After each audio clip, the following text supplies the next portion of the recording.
Welcome to NEXTGames, a guide to ninja series. This video covering Elite Magic Evasion Gearsets. In this video, I'll give an overview of a Magic Evasion, then explain the situations in which you'll use your Magic Evasion Gearset, and then finish with showing you the Elite Magic Evasion Gearset that I recommend you use. In this episode, I will go over some of the best Magic Evasion options in the game and show the best in slot option for each piece of gear. Now, Magic Evasion is your ability to evade an enemy's magical attacks. If it's a damaging spell, you will only resist a portion of the damage that spell would have done. Now, if it's an enfeeble, it can either help resist the spell entirely or reduce the duration that it's actually active if it lands on you.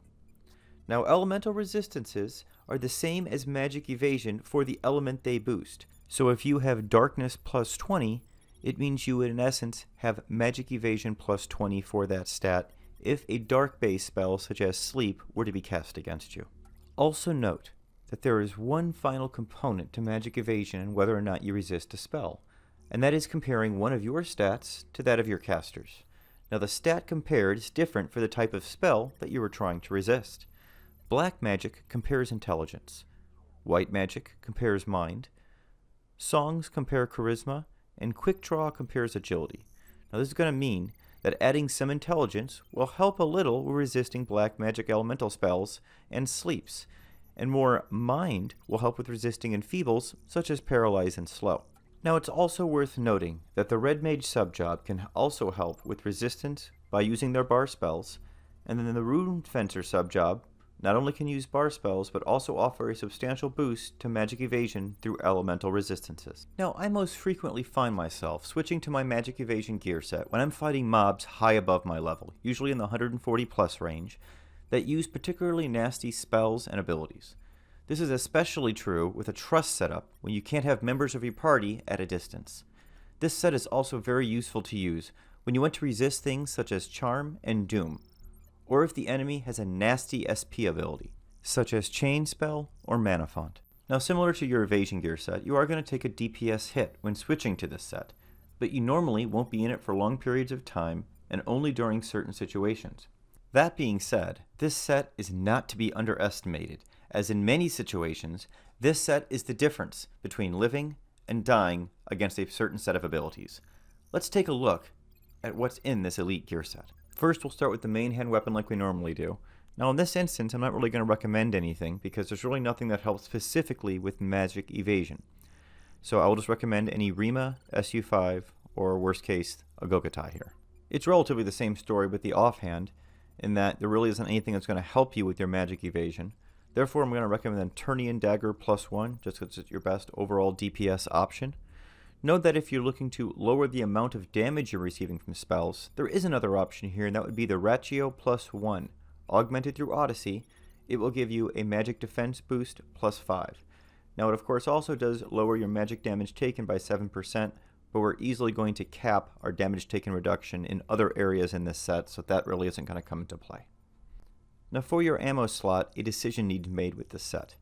The best in slot option clearly is the Yammering, which will give you a Magic Evasion boost of 15. So if you're going for pure Magic Evasion, that's what you're going to want.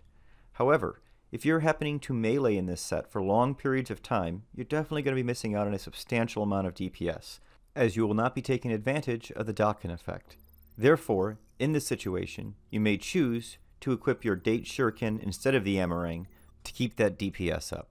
I find that when I'm in this set, I need as much Magic Evasion as possible, so I normally in my sets will keep the Yammering in this slot. Next is the head slot, where the best in slot option is clear, and really the only option you want to go with is the Malinx Chapeau, which will give you a total Magic Evasion boost of 123. For the next slot, we have two good options. The first one and best in slot option is the Warder's Charm plus 1. This will give a plus 20 resistance to all 6 elements, and occasionally absorb magic damage taken of a certain element. Note though, there is no resistance to light or dark on this one, so you do miss out entirely on that. So in essence, you're getting 20 magic evasion to all of your elements here, but missing out on any magic evasion to light and dark. Another great option here is the Moonlight Necklace. Now this actually gives you a boost to all of the elements and light and dark. It gives you a magic evasion boost of 15. So what'll happen here is you'll have 5 less to the 6 main elements in regards to magic evasion if you're going to wear this over the warder's charm. However, you'll have 15 more light and dark, making this a much better option to resist those types of spells. The only downside here is this piece is quite expensive, costing 35 to 50 million gil on most servers. Next we have the earring slot, where the best in slot option for your left ear is going to be the Ebony earring, which will give you a total magic evasion boost of 8. The next best in slot option for the right ear is the Flashword earring, which will give you a magic evasion boost of 8 as well. Now there is a very solid alternate to this, and that is the Sonar earring. This will give you a magic evasion boost of 6 and an additional 4 magic defense bonus. So that's not going to help you resist anything, but it will help in the event that you're actually taking elemental damage. This brings us to the body slot, where you only have a single option, which is the Maling's Tabard, which will give you a total magic evasion boost of 139. For the hand slot, you would just assume that by default it would be Maling's Gloves, but there is a better best in slot option, which is the Shigur Teko +1. It will give you a total magic evasion boost of 116 after it's augmented through Odyssey. Now if you can't get those, you also can use the alternative of those Maling's Gloves, which will give you only 4 less with a magic evasion boost of 112. Next, we are going to move on to the ring slot, where the best in slot option is the Vengeful ring, which will give you a total magic evasion boost of 9. For the other finger, I suggest you use the Purity ring, which will give you a total magic evasion boost of 10 and lower your magic damage taken by 4%. Now, since we're already capping our damage taken reduction for magic, it's not really going to come into play, but just in case you don't have all the Maling's pieces, this would become useful. This brings us to the back slot, where as always we are using an Andartia's mantle. This one with the augments of Int or Mind +20 to help with your resistance, Evasion +20, Magic Evasion +45, and then for the final stat you can use whatever you like. You can put some Store TP on here, double attack, or boost your Enmity. The best option to use for the waist is going to be the Engraved belt, which will give you +20 to +30 to all of your resistances. It also gives you an additional 10 to light and dark resistances. This makes it so that if you use your Warder's Charm for your neck, you actually made up some of that light and dark that you missed with that piece here. Now for both the legs and feet, we return to the options that you would assume would be here. The Maling's Tights is your best option for your legs, which will give you a total magic evasion boost of 150. And then for the feet, the Maling's Boots are what you want to use, also giving you a magic evasion boost of 150. There are no alternates I can recommend to either of these two options.